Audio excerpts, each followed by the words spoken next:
As you notice, I have this custom-made t-shirt. I should know. I did it myself. I saw this sign up at a park, and as you can see, it says, "Do not feed the pigeons." I'm wearing this t-shirt today, but what if I wore it tomorrow? What if I wore it Thursday, Friday, Saturday, Sunday, Monday? What if I wore it into the next month? What if I wore it into the following year? What if I wore it into the following decade? The next score of years? Well, you'd think I was nuts. It's absurd. It's ridiculous.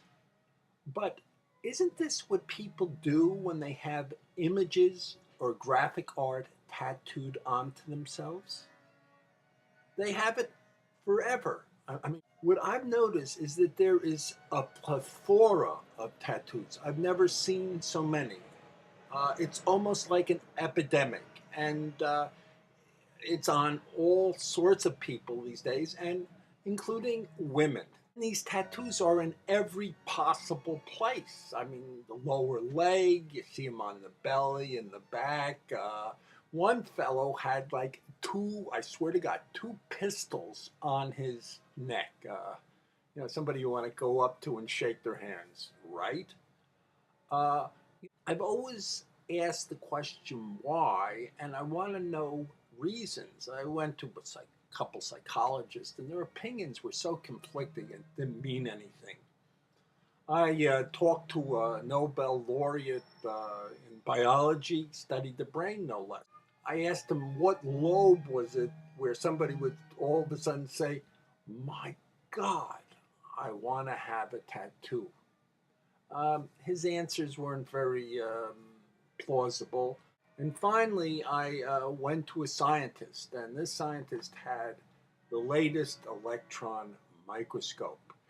And finally, we started to have some results. The first slide is going to show just a regular, normal, hereditary cell.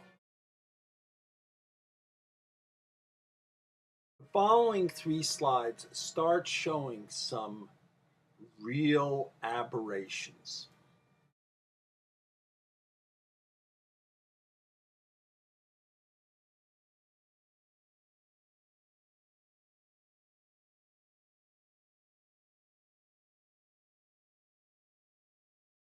And this fifth slide shows that perhaps it's not nurture, but nature, and goes down to the DNA strand itself.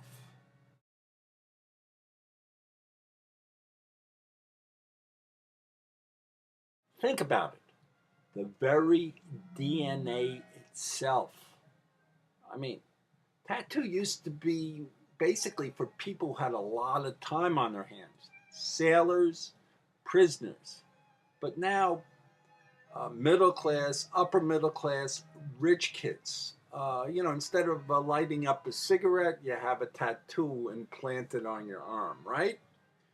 And I was trying to figure out what differs these generations from past generations. And I came up with one word: diet. Natural foods, organic foods. It could be eggs from free-range chickens. It could be those vitamin supplements. It could be tofu and their different derivatives.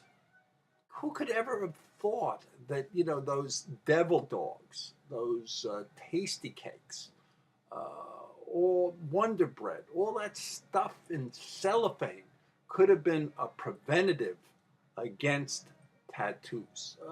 But even I have to admit, sometimes a tattoo is worth 1,000 words.